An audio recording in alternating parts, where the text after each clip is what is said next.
Good afternoon, ladies and gentlemen. Welcome to the future of the water and wastewater industry and the careers you didn't know about.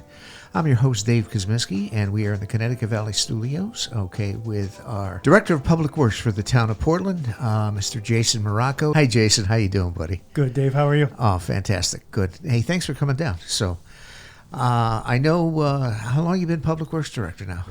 Almost a month. Almost a month. Yeah, 3-4 weeks. You're still on a honeymoon. I am. Yeah, fantastic. Well, basically, tell me about your day job. I know you have a lot of responsibilities. You oversee the water department, okay? You also oversee the grounds, public works, well, your public works, but vehicle maintenance, building maintenance, water and sewer. So, you know, what else? Did I miss anything else? Yeah, you got a highway. Highway, that's it. Yep. Okay, excellent. So tell me about your day job, man. It includes a lot. You know, there's a lot of divisions in public works here in Portland. Yep. So, you know, it all depends on what happens during the day. We could be dealing with a water issue, sewer issue. Yep. Maintaining stuff for our highways so that the residents can get around. Yep.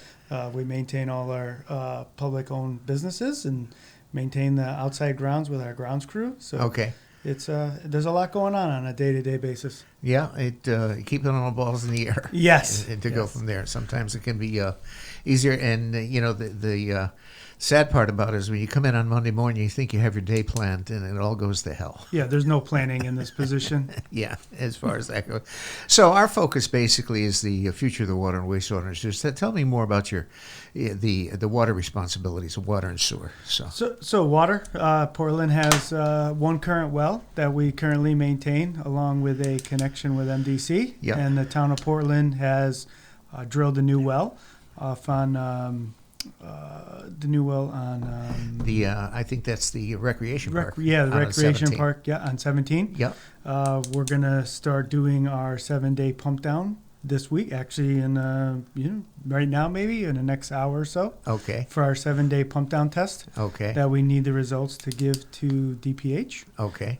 So that's one step closer to getting that well up and running. Yep. Then we need to start planning on a well house. Okay. And how we're going to actually get the water from the ground to our current system. Sure. Now we've already done one pump down, right? Yes. Small. This is a larger pump test now? Yeah, we did a 1-day, 5-hour pump down before I got here. Okay. So maybe 2-3 months ago. And now we're going to do a 7-day, and we're going to monitor stream levels and other areas in town to make sure that our pump and new well doesn't influence any other water sources in the area. Okay, that's great. And from what I'm understanding, the yield on the new well is pretty significant. It is. So we made a decision to upgrade from the original pump size to a bigger pump size. So that we can pump more water. Okay. Because the yield is so high. Okay. So that's a good thing for the town of Portland. So we're in excess of what, 1.5 million or so? Yeah, ish. Okay. Yep. All right. So that's a significant. So which is going to move us closer to a little bit of water independence. You know, again, I know the pump house at the Glastonbury Road or at the town garage, that's 500,000 gallons a day. And from what I'm understanding, that's a different vein than this well, but so we'll find that out when we start doing this bigger pump test. My understanding it's from a different aquifer. Aquifer, yes. Yeah. So which is a good thing. So with 1.5 million and another 500,000, that's going to be 2 million gallons a day. So our average consumption was between 600 and 700,000 a day. Yeah, that sounds about right. Okay, so that's going to be huge, you know, as far as that goes. So a lot of the state requirements. I know you have to do a lot with DPH and a lot with DEP. So tell me what that involves. So a lot of it involves just the area in its whole to make sure that nobody's contaminating our water source. Right. So we take a look around to see what businesses are around. You know, you don't want anything leaking into the aquifer area or anybody using SX amounts of, rolled salt or anything like that. Correct. So that was taken into effect. And then now we need to do this pump down just to make sure that the water that we are going to be taking out of this aquifer isn't going to have an impact on anyone else's private wells. Sure. Because that's the last thing we want to do. Well, I know when I was working in the water department, I did all of the inspections. I had, like, for instance, Jarvis Airfoil that was in the watershed, as far as that goes. And I know when they put the Oakwood soccer field in place. I know there was a little an issue with what kind of fertilizers they were going to use on that field, and so forth. We had to look at that, and also the gas station at the Four Corners. They have monitoring wells there that we have to look at. Yeah, 100%. All that stuff is taken into a factor to make sure that the water doesn't get contaminated or have an issue in the future. Right. So basically, we do our water samples. We still send them out to EML, I think. Yeah, we send them out to a private laboratory to get tested. And we do weekly water samples, or? So I haven't been too much involved with the water samples, just haven't been here. There's so much going on that I'm learning. Okay. So that's one thing I'd have to say I'm not quite sure. We have done them monthly. Yeah. Because I have seen those results, but I'm not quite sure on a weekly basis. Yeah, when I was there, I did it weekly, but I don't know if they're doing it weekly anymore. I know Andy from EML comes over and does the water sampling for us. Yes, he does. As far as that goes. And we've had the relationship with EML over in Wallingford for many, many, many years, and they're a great company to work with, to go from there. Anyway, what issues do you think we have with the water system outside of aging infrastructure? Well, right now, one of the bigger issues is just lead lines. Yeah. We need to start replacing some of those galvanized lead lines to get away from that, because everybody knows that lead contamination is an issue, whether or not it's in pipes or in paint. So Yep. that's something that we need to address on fairly soon. I know the state of Connecticut's pushing for that to get those replaced. Yeah. So And that's the lead and copper rule that was instituted by the Safe Drinking Water Act, and another rule that was instituted, which is the kind of the elephant in the room, so to speak, is the PFAS issue. Yes. And so forth. So I understand. We're pretty good on PFAS. we are pretty good. Yep. So I know that was an issue with MDC. They were saying that we have PFAS and all this kind of stuff, and I attended the meeting up there with the board up there a couple of weeks ago on a Monday night, and they're saying we have PFAS. No, we don't have PFAS, because we sample that at the source. Correct. Correct. As far as that goes. But right now we have a 30-year contract with, and it's a pay or take contract with MDC that is expiring January 1 and 26. So we're looking at hopefully getting a 2-year extension with MDC to give us time to get our pump house and everything, our infrastructure in place. So shed us a little light on that. Yeah, so we're currently working with MDC to extend our contract to hopefully have, like you said, 2 years of continuous service. We want to keep things status quo, so nothing will hopefully change as far as just the general rates going up, Right. or the amount of water that we need to take. Yeah.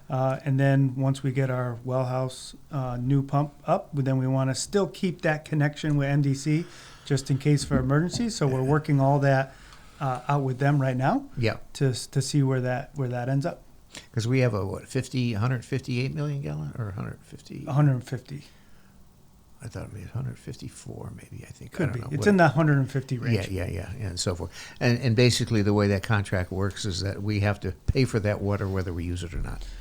Yeah, so our current water staff monitors that pretty close, and we don't pay for stuff that we don't get. So we'll turn our well off just to take the amount of water that we have to meet that contract. to meet that contribution. Yeah. So we're not paying for anything that because we didn't take the water. Right.